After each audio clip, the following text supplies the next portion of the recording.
Hi, and welcome to this episode of Brainy Moms. I'm Dr. Amy Moore, along with Terry Miller, coming to you today from sunny Colorado. We are both so excited about today's guest, a very brainy mom, Dr. Whitney Casares. Dr. Whitney is a private practice pediatrician and founder of Modernmommydoc, where she guides professional women to find success in the workplace and at home. She's the author of The Working Mom Blueprint, Winning at Parenting Without Losing Yourself, and The New Baby Blueprint, Caring for You and Your Little One. As a mama mindset thought leader and coach, she teaches working moms how to go from conflicted to centered. Welcome, Dr. Whitney.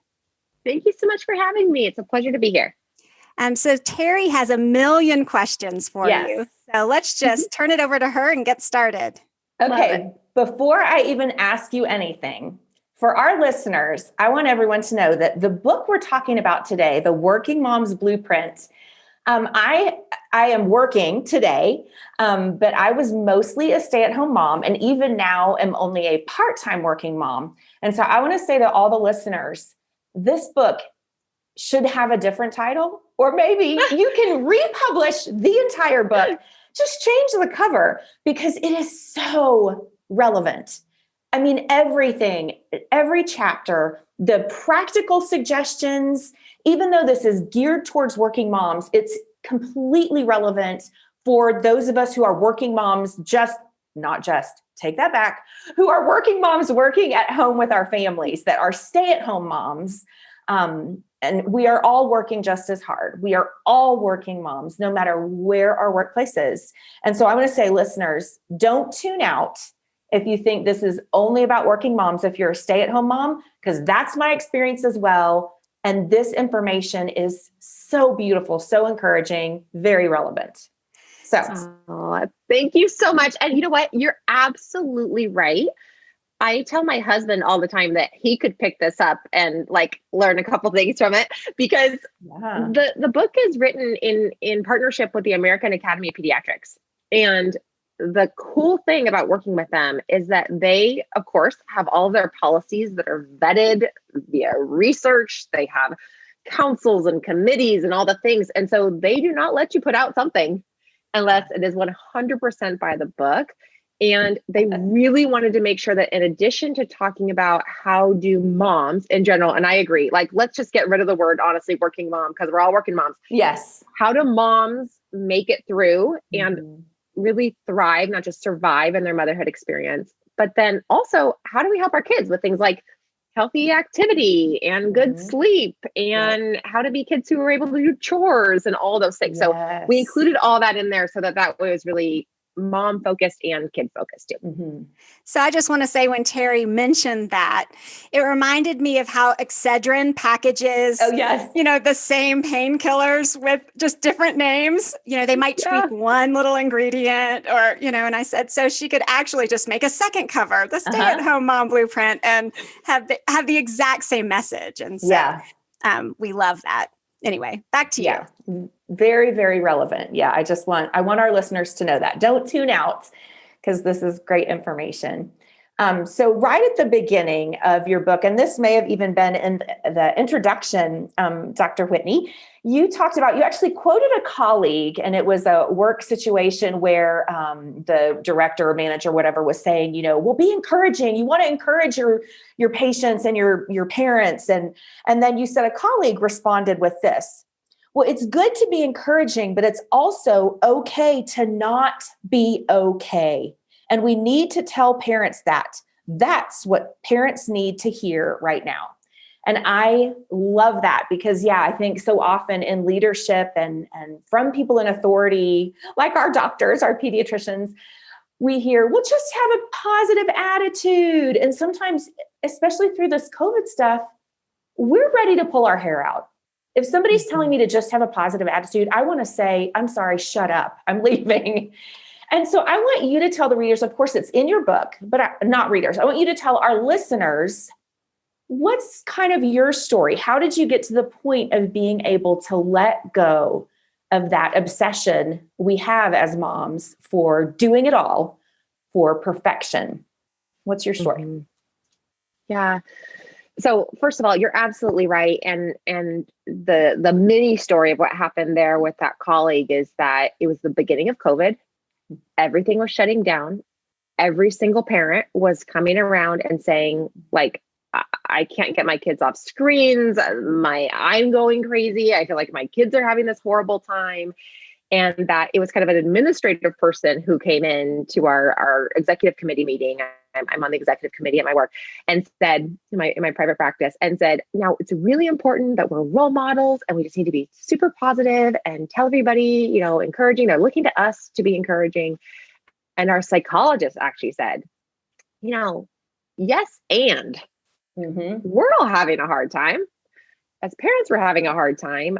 Let's not have this toxic positivity that is about, let's shine it on, everything is good. Because when you're actually able to attune to those very real feelings that you have and the very real conflict that comes up for all moms, for all parents, for all human beings during COVID and in general, that's actually much more powerful and life-changing. And what happened for me is I was one of those people who actually believed that everything could be okay as long as I believed it could all be okay. That believed that if I kind of like willed it to be or had enough commitment or hard work that I could make anything happen.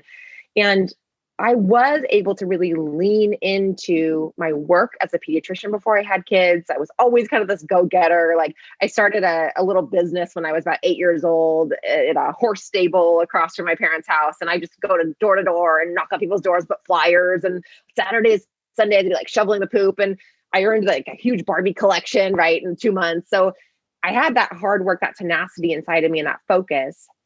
And in pediatrics, that's really expected of you as well. And I'm sure people can relate if they are working in more of a, career focused job where I wanted to lean in, I felt like I needed to be a team member, and I liked it because it made me feel really purposeful, and I like seeing patients. And so if someone said, can you see an extra kid who has a fever at the end of the day? Like, yeah, on it. There was an extra email that needed to be written and it made me stay a couple hours late, no problem. And it all worked out fine for me because when I wasn't a mom, I could rest and recuperate on the weekends and at night. It was kind of no big deal. Right. My husband had his own thing going on professionally. And then I had a baby, and motherhood really changed every single thing for me. Yeah. My first daughter was really love her, but I call her like a little hot mess because poor thing, she did not sleep more than 45 minutes at a time for the first 13 weeks of her life. We had to work to get her to sleep more than 45 minutes at a time. She had colic. She spit up over every single piece of clothing that I had. I suffered through really severe postpartum depression and anxiety, in part because of the sleeplessness that I had, all those sleepless nights. And if that wasn't bad enough, then as she became a toddler and kind of got into her older years, I thought things would get better, and they really didn't. She had really major tantrums all the time. She had a really hard time with potty training. She would get very anxious. She's pretty particular. And we thought she had autism in the beginning. And we went and did all of this testing and investigating and got all the support with psychologists and with psychiatrists and parent coaches and, specialists to see is there something wrong with her iron levels and all these things. Right.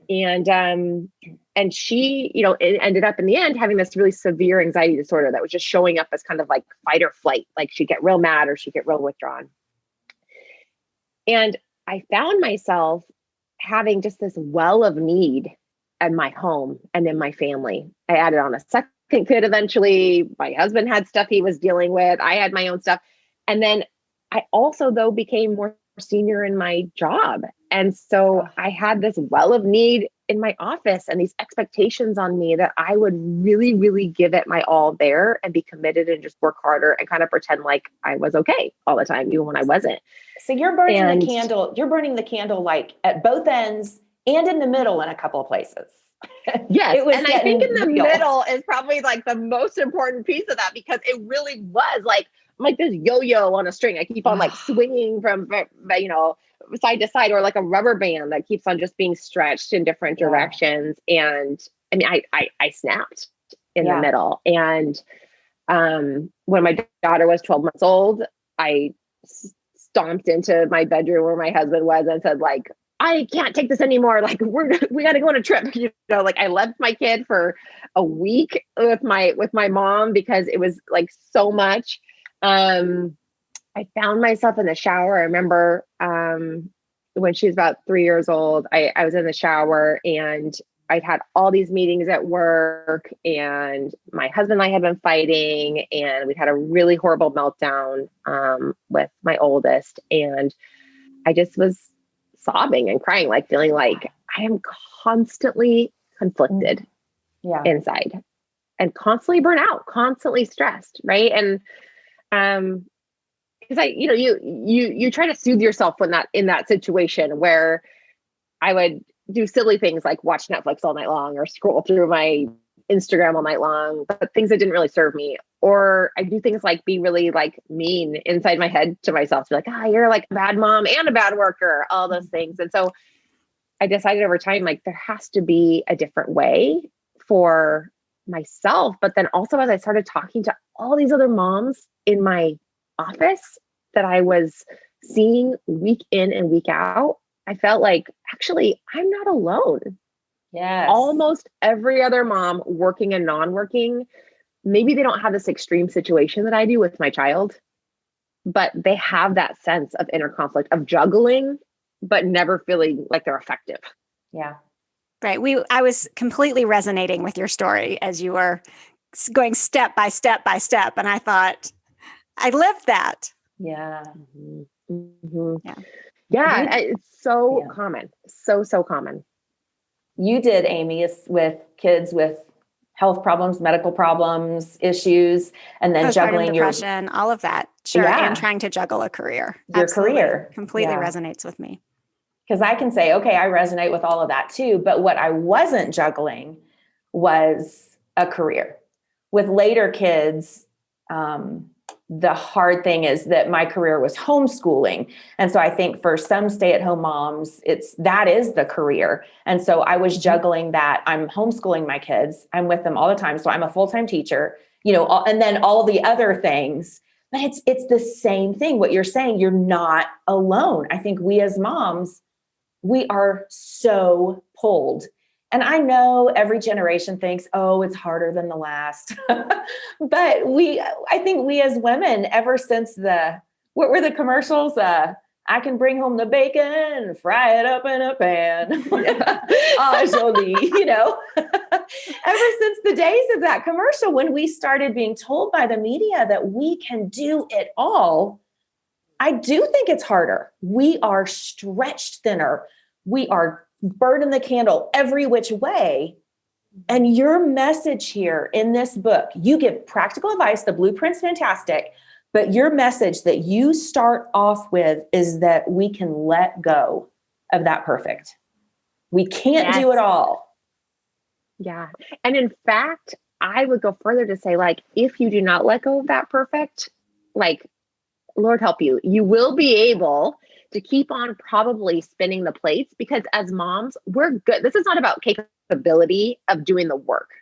Right. As moms, we are totally capable of, like, every single day, we got the checklist, sign them up for camp, do the dishes, make sure the laundry's done, make sure that I like meet up with my friend for the coffee. But like this feeling of, I don't want to be too dramatic, but like this dying inside that happens. Yeah. That's gonna happen if you don't kind of let go of something or create a framework that allows you to decide what are the things that actually really matter to me? Where do I want to place my time and attention? And I was going to go back what you said about the stay-at-home moms, the homeschooling moms, or the moms that are just staying at home and their kids are in school, that as American women, we bear productivity. We wear it like a badge, like of honor, of like, if I am doing, then I am successful. That is success. And so no matter if you are a working mom or a stay-at-home mom, we all tend to find ways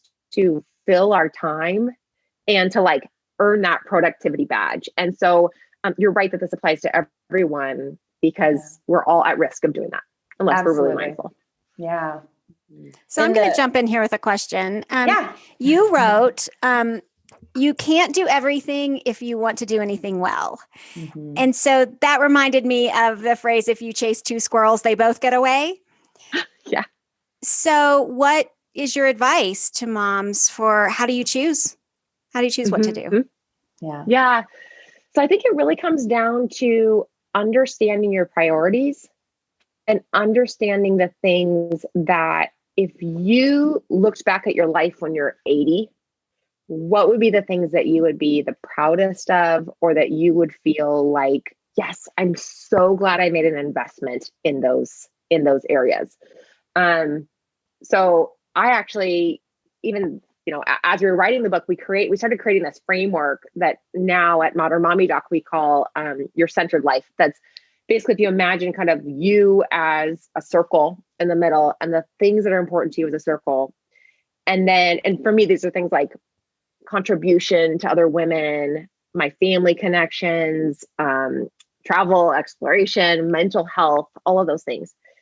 If you're the circle, there's still a box around you that's the rest of your life of all these things that have to get done that do have to be accomplished either by you or by somebody else, but don't have to define you. And so in the book, we go through a whole prioritization exercise of thinking about what things right now do you spend your time and energy on? And if you had an ideal life, where would you spend your time and energy? How do those line up? Kind of doing an audit to see, gosh, am I actually living according to the things that I care the most about?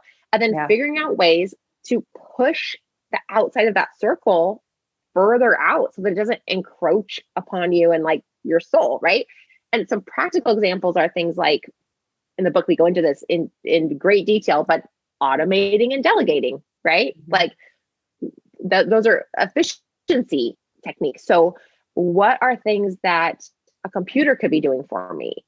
Can you have it so that you use online grocery shopping and someone else delivers your food for you? Yes.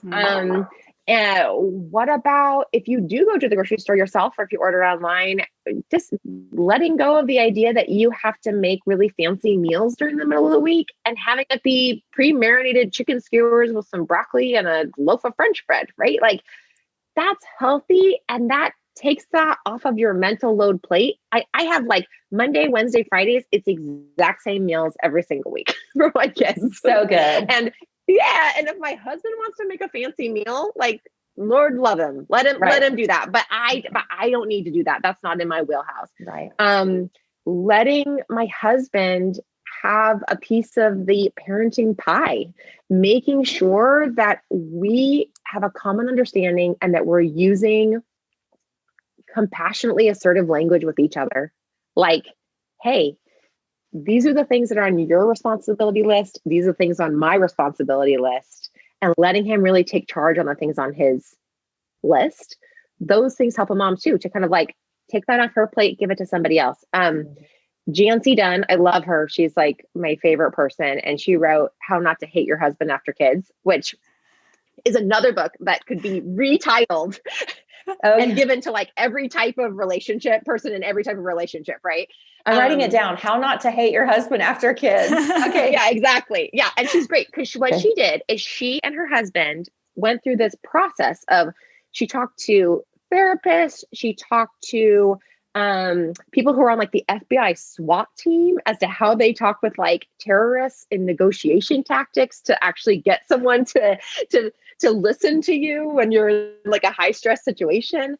And one of the biggest things she talks about in that book is this idea of maternal gatekeeping, which is the idea that as moms, biologically, we a lot of times will have this tendency to, when our babies are first born, our partners are giving our babies a bath and we're like, oh my gosh, don't drown the baby. Stop doing it that way. Lift your head up, Yeah. And what happens? Our partner takes a giant step back, rolls their eyes in my husband's world, walks out of the room. Says you do forget it. Yeah. Throws their hand. They throw their hands in the air. Then. Yeah. Fine. I can't do it right. You take care of it. Yeah. Exactly. So, and then we're like, I have just shot myself in the foot. I'm such a ding dong. Why did I do this? Yes, because now of course you're going to be the one doing all that, you know? So there are moments that, my husband's not a pediatrician. He doesn't have the developmental peds background that I do. So there are times that he says things in a way that doesn't jive with how I would say it to my kids. It's like less than ideal. It's not, harmful to them. It's just not my style. I have learned to, like, if I can't have a blank face, to literally like pick up a book or like start doing something that's not judgmental. Achoo! Like that. Like, exactly. I'm just coughing, honey. I'm not making a face at you. Exactly. If he serves them cupcakes for dinner, you know what I mean? Like, it's fine. They're going to survive. Right. Yes. Instead of getting on his case about every single thing that isn't exactly the way that I would do it, that matters with our partners, to take the load off of us. And then, I think the third thing really, there's a ton of things in the book, but the third thing is, in terms of lessening kind of our load there, is learning to say no by learning to say yes to the things you actually do want to take care of or do want to spend time on. So as American moms, it's incredibly difficult. We feel so guilty to say no when people ask us to be on that third committee or, join the PTA when that's not our thing. Right. Right.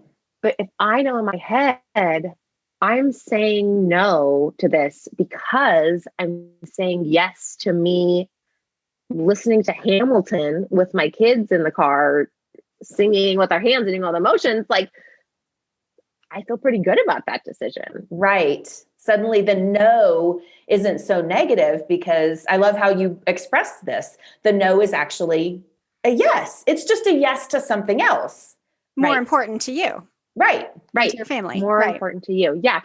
And that helps you reach your overall goals, whether that's in business or in your relationship with your kids. And that comes back to, I'm just always kind of, with grace, reevaluating, okay, I could do the dishes right now and get really stressed out and kind of like huff and puff at my kid when she asks me to pay attention to her.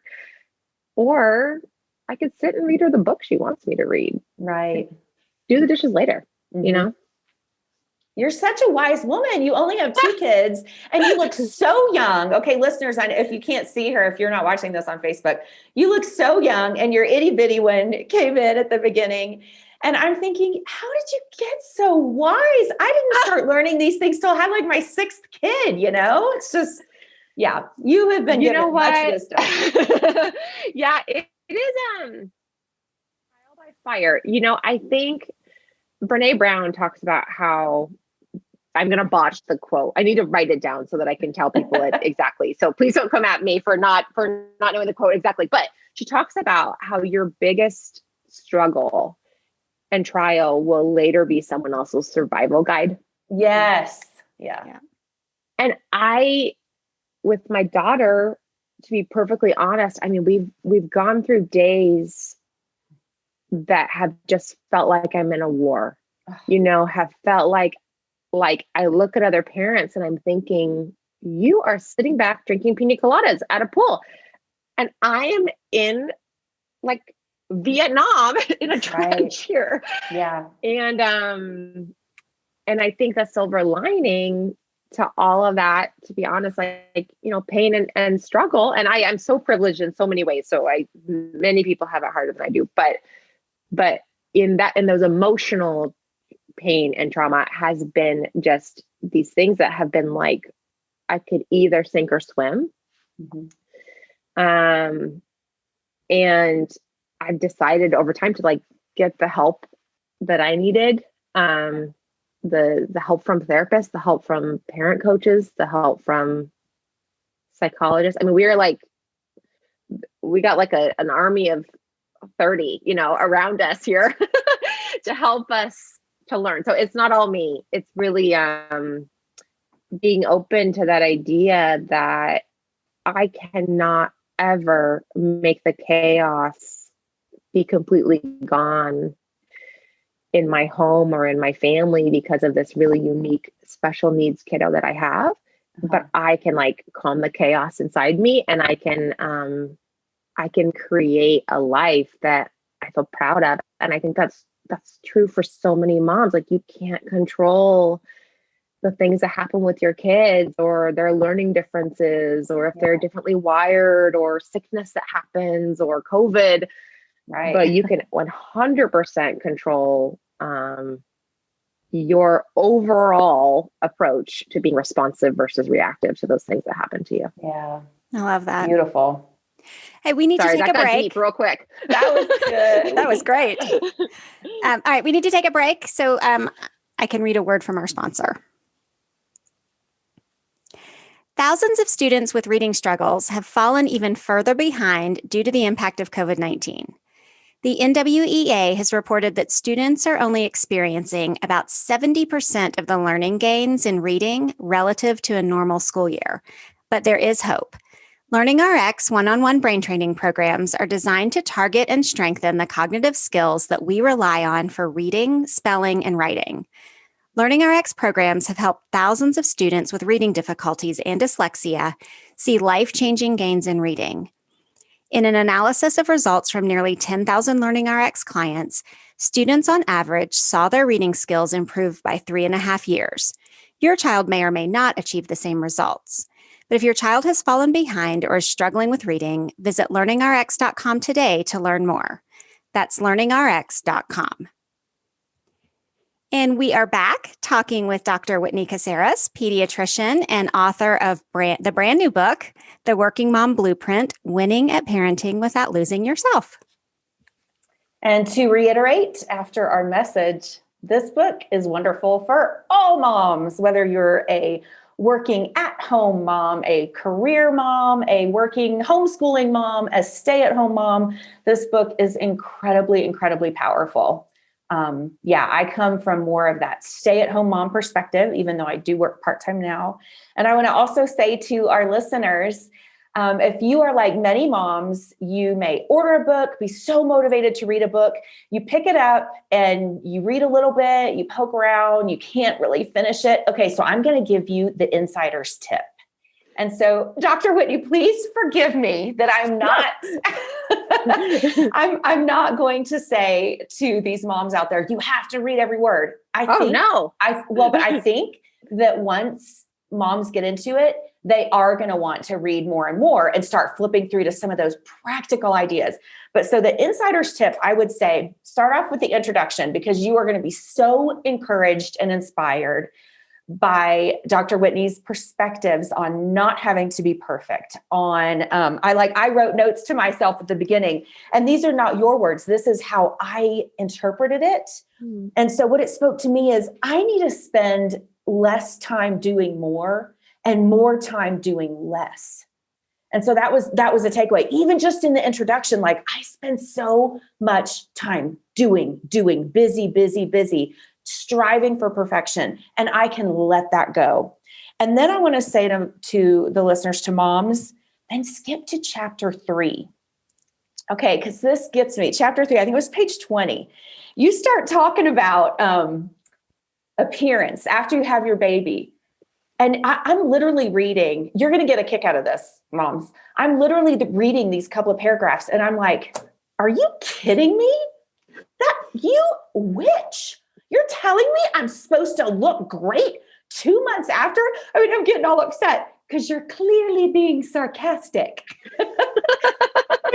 Glad you caught that. I'm glad you caught that. Yeah. No, it's hilarious. And so then I end up like almost crying myself silly as you go through paragraph after paragraph, talking about all the ways the world says that we have to bounce back from having children. We have to bounce back into being a great wife, a great friend, pretty, successful, career, busy, all these things.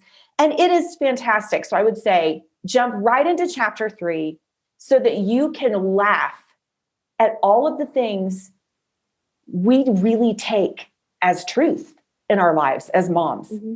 Let's laugh at it. Let's be sarcastic. Let's put it all down there and say, this is ridiculous. This is hilariously ridiculous. And we can't do it.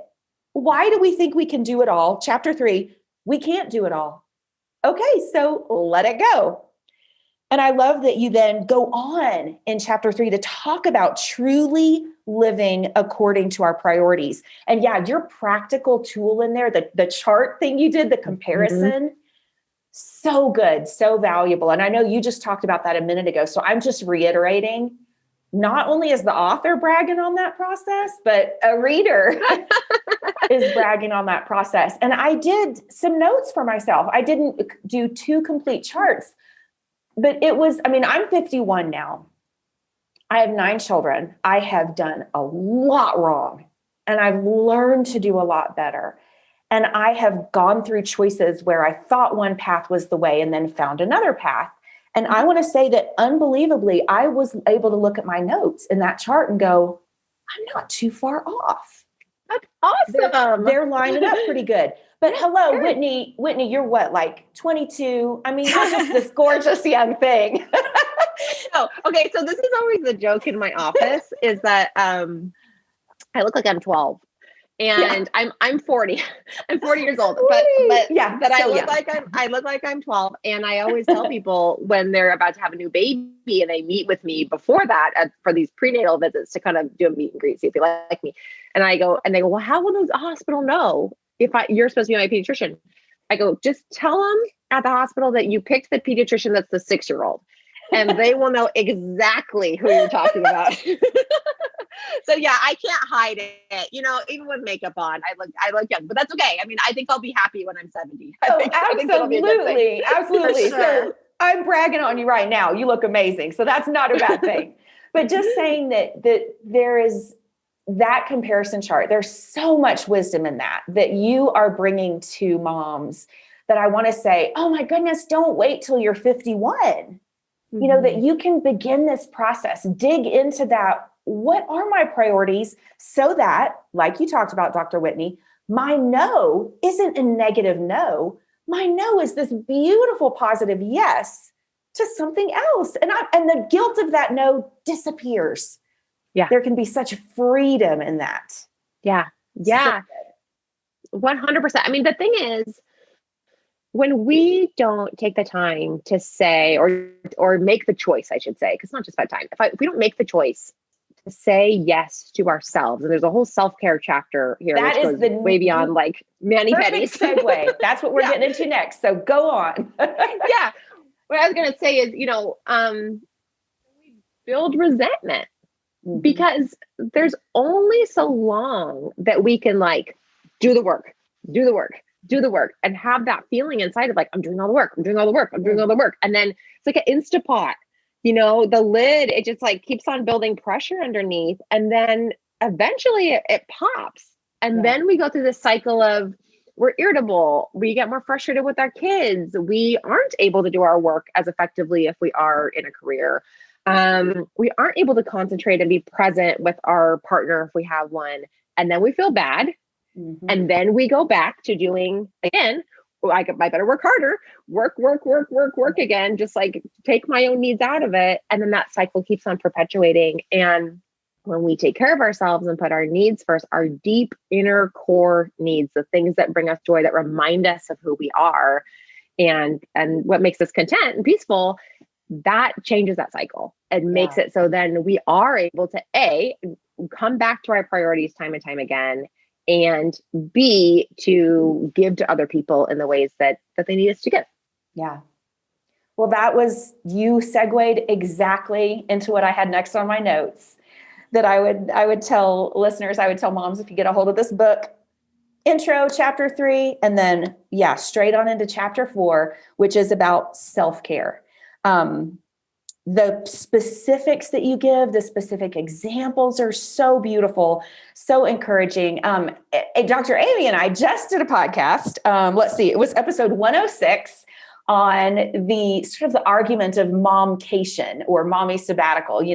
Is it realistic? Is it necessary? And it was great. Is it selfish? Right. Is it selfish? Right. Yeah. And so if anybody wants to go back and listen to that, we just about argued. So it's pretty lively because I think they're super selfish, and Terry's a big fan and proponent of them. And so it is a lively discussion. So I loved her chapter 4 and chapter 5, because Dr. Whitney, you talk about very individually unique ways of pursuing self-care that you specifically talk about. It does not have to be this big, long vacation, mommy sabbatical getaway, that there are different things for different women, different moms, and in different seasons of life that are needed to bring that self-care.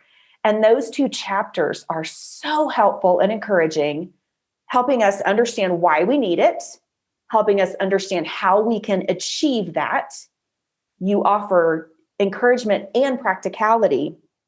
I love your story of, I call it the mommy sabbatical, the mommy rest. I can't remember what term you used. Yeah, mommy vacation, I think is what we called it. Okay, that you had at home. I love this. So that your husband and kids went away. And so my husband was just recently asking about for Mother's Day, what do you want to do? And I was like, gosh, honey, I've been away. I had a great time in Florida. I just took a wonderful mommy sabbatical in Florida. I'm all tan. and my husband was saying, what do you want to do? And I said, gosh, he said, do you want a break? And I said, yeah, but I don't want to go anywhere. Sometimes the most restful thing I can have is, will you just take the kids away? And can I just be at home all by myself? Can I just do what I want to do at home? And so love that story in chapter 4 of your mommy vacation at home and how you discovered time to have coffee with friends. And you discovered all these things that were self-care for you that you were then able to carry forward. So that was so beautiful. Yeah, no, it really is true that time, and we didn't actually designate it as a mommyhood vacation for me. It just kind of ended up that way because I had to work and my husband had vacation time. We were trying to get some time with my in-laws for my kiddos. And so my husband took them to California. This was a couple years ago.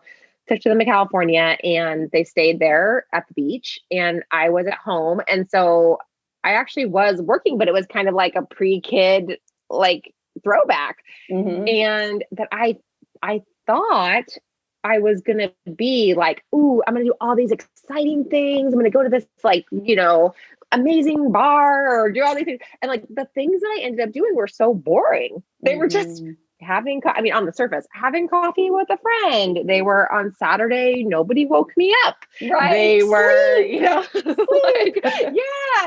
I listened to my music loud on the speakers without a kid going, turn that off. So Dua Lipa was busting through the house. And so, yes, I agree with both of you. I think I'm on both of your teams, on the Mommyhood Vacation, because that experience taught me that really most of the things that I crave are practices I can build into my daily life, even with my kids around. And also there are moments where I have needed more of a big break. And sometimes that big break has even been with one kid and not the other people in my family. I took my oldest up to Orcas Island, which is in Washington, and we spent 3 days just having kind of some special time. I talk about that at the end of the book. That was also a sort of a vacation, just because there's less competing interests. I could just be focused on her and on me. And I've done that with my youngest since as well. So I think there's all kinds of different ways to get that rest and rejuvenation back, and that reconnection to yourself and to just feeling less conflicted. Yeah. And just that self-care. I love that you said something along the lines of, I don't know, how did I put in my notes? I put it something like, I'm the only one that can make sure I get the self-care I need. That it's our responsibility as moms. We take care of everyone else, but if we don't step back and take care of ourselves as well, like you talked about in the book, there's just nothing to give. And that self-care is going to look completely different for every person in different seasons of life. When finances are different, your kids are different, whatever. That's so powerful. Yeah, for sure. And I think, you asked me earlier in the first segment of this about what are the things how do I get all this wisdom? I think one of the biggest things actually that I've learned about in the last 3 years is this idea of mindful self-compassion, which is Kristen Neff. She has a book called SelfCompassion, which is so powerful for moms. that just talks about basically attuning to your feelings, kind of like emotion coaching yourself, like you would a kid who's having a really big flipped lid or big emotions. And that idea of being able to like listen to yourself and what are you feeling? What do you need? And sometimes it's like, I need to pee, or I need to have a drink of water, or I need to step out of this room because you guys are really making me feel super frustrated.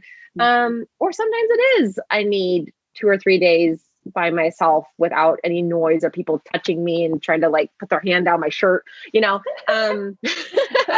and husbands. Exactly. Yes. Everybody leave me alone, leave my body alone. Okay. Yes. But, it is really different. And it really is when you learn how to attune to yourself and respect yourself and decide like, I'm worth it as an individual human being to have my needs met too, and to kind of show up for myself in terms of time, but then also in terms of what I want in my partner relationship and in how I approach my division of labor and where I place my energies. Yeah. Well, so listeners, fellow moms, I would say grab this book, order it wherever you can, go get it at a bookstore as soon as it comes out. Get a hold of this book. There are in the following chapters that we don't have time today to go over every detail, but Dr. Whitney offers incredibly specific and encouraging ideas about dinner time, how to make dinner time less stressful, how to do more with less with more. I don't know, but how to kind of balance that so you're not losing yourself. Sleep habits, how to help manage sleep time, how to help bring your spouse, your family, other people on board. Lost my earphones. How to bring people on board so that you've got the support you need. So there's lots of just encouragement and practicalities. And the overall, I'm going to take a leap here. And again, just from my personal notes, Dr. Whitney, I'm going to say the overall message that I walked away with is something that I say a lot. And Amy, you'll recognize this. I say a lot, well, let's not ruin good with perfect. Don't ruin good with perfect. We don't have to stress about this being just right. And I think that was kind of the note I wrote to myself. And then I went, no, you know what? You're teaching me even one step forward, one step more. You're teaching moms, don't miss all the good in pursuit of perfect. Don't miss all the good that's right there in front of you. Don't miss the good mommy you are in pursuit of trying to be somebody else's vision of the perfect mommy. And so I really want moms to hear that we don't have to miss good with the pursuit of perfect. And I thank you so, so much, Dr. Whitney, for bringing that message to me personally. It's been very encouraging. And I hope other moms can receive that same gift. Oh, absolutely. It's my pleasure. And, if people also want to have like little sips, little tastes of all of this, we have so much free content also at Modernmommydoc. We hang out on the web. We're at modernmommydoc.com, but then also on my Instagram, we're there consistently trying to give little snippets of encouragement and support and information and resources. So that's another place too. If you are wanting to get just a taste of it first before you go out and dive into the book, you can kind of get the cliff notes there as well. Excellent. So I just wanted to say that as a scientist, I'm not as touchy-feely as Terry is. And so what spoke to me in your book was the importance that you place on using your commute well. That is a task that is super stressful to me as a working mom. And COVID actually gave me a break from that, right? I've been able to not commute. And so, but I loved that you recognize that there are those of us who just are overwhelmed by all of the variables that impact us on the commute, and to be able to be intentional about how we use that was a personal message to me. So thank you. Yeah, no, I think that's awesome. I do try to be in all of my work, and especially in this book, not so black and white for people too around time boundaries that maybe someone else thinks is a good idea for for you. So for example, there are some people who would say like, oh no, your commute should be only you listening to like happy music and not getting anything done, or not, or like you don't use the car ever, or weekends should be 100% off limits, or nothing that you ever do at night. And I actually don't buy into that. I know that for myself and for many working moms, if they can get a few things off of their mental load at a time that works well for them, it allows them then to be more focused and be more present with their kids, for example, or with their families or for themselves. And so I think you're 100% right, Amy, that we all have our own journeys with this, and that the book offers suggestions for ways that have worked for me personally and for other moms I've worked with. But I hope also opens the doors and allows people to think a little bit more broadly about what might work for them specifically. Absolutely. Yeah. Jinx. Jinx. 1, 2, 3, 4, 5, 6, 7, 8, 9, 10.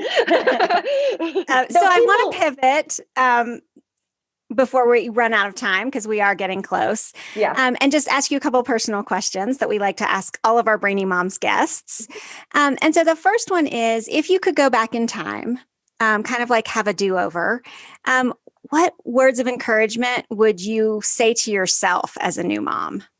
Mm-hmm. So I think the biggest thing that I would say to myself as a new mom is, you're already there.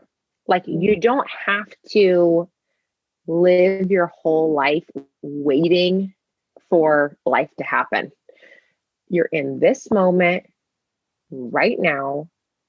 Don't miss the thing that's happening right in front of you for the thing that you are planning, for the thing that you are worried about, for the thing that you want more, for this vision that you have for your life. I care about those things. I think it's important to have goals.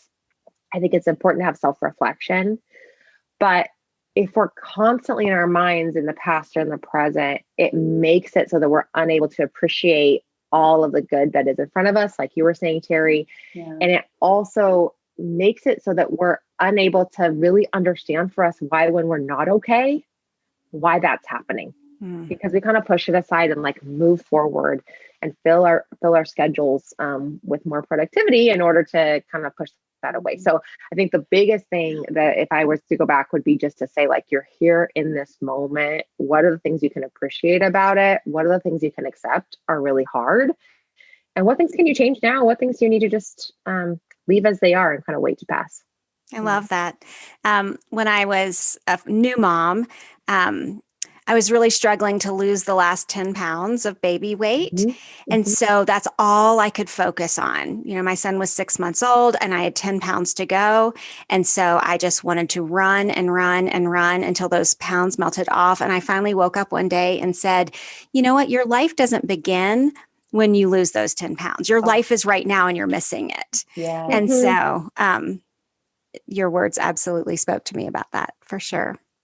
Yeah. My littlest one, I was going to say just really quick that she, she's almost 5 and she still has that little baby voice, a tiny bit, like that little toddler voice, a little, and it's going to be gone so soon. And the other night I was reading her book. So we were like singing songs back and forth. I was just reminding myself, like, okay, just like soak this in, because she gets all riled up and she has those like toddler tantrum things that can get at you, but like, you're never going to get that voice back again. Yeah. So yes. I think, to what you're saying, right? This is the moment kind of to capture. Absolutely. Don't miss it. And so finally, do you have a favorite product or indulgence that you're really enjoying right now that we can share with our listeners? Oh, yes. Well, I mean, I think my favorite product, my favorite indulgence is always almond croissants. So if anyone ever wants to send me a box of almond croissants, like, I'm all about it. So give me the almond croissants. And then the other favorite product that I use all the time, honestly, is my AirPods. I love AirPods because it really does help me with when there are moments when I'm in meetings, like for, don't tell my pediatrics practice this, when there are moments that I'm in meet, I know they can hear this, anybody hears, that I'm in a meeting or I'm in something that I actually do not need to be like fully present for.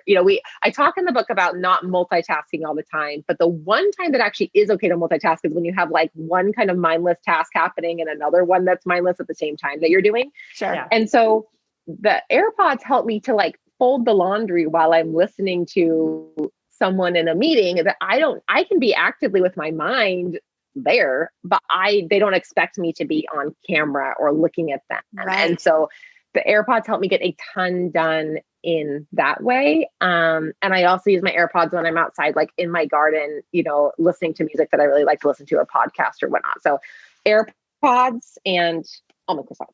Okay, where do you get your almond croissants? What's the best almond croissant? Ooh, okay. So in Portland, there's this place called Youre that is a French bakery that was the first place that we went after my first daughter was born. We left the hospital. Oh. My husband's like gripping the steering wheel, yelling at all the other cars because he's so nervous. He had this newborn in the back.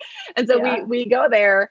And that's probably our favorite place, but we've actually started to make them at home. My husband is quite the little chef. And so, I'm not, I talk about that in the book, but on the weekends when we have time with the kids, we have all these little YouTube videos that we watch that are about making French pastries. And he likes to do that with the kids, while I'm doing something else. So then I get to enjoy it later. That's so fun. Yeah. Well, maybe you'll get some this Sunday, right? Yes. Mother's Day. Yes. Hello. Yes. All right. So we're out of time. This has been a fantastic conversation today. Yes. I would like to thank our guest, Dr. Whitney Casares. If you'd like to connect with Dr. Whitney, you can follow her on social media under the handle Modernmommydoc. And her new book, The Working Mom Blueprint, Winning at Parenting Without Losing Yourself, published by the American Academy of Pediatrics, was released today. You can find a link to it and her other book under the Brainy Books tab on our website, brainymoms.co, and in the show notes or through your favorite bookseller. So thanks so much for listening. If you liked our show today, please leave us a rating and a review on Apple Podcasts or on your favorite podcast platform. Follow us on social media at The Brainy Moms. And until next time, look, we know you're busy moms and we're busy moms, so we're out. See ya.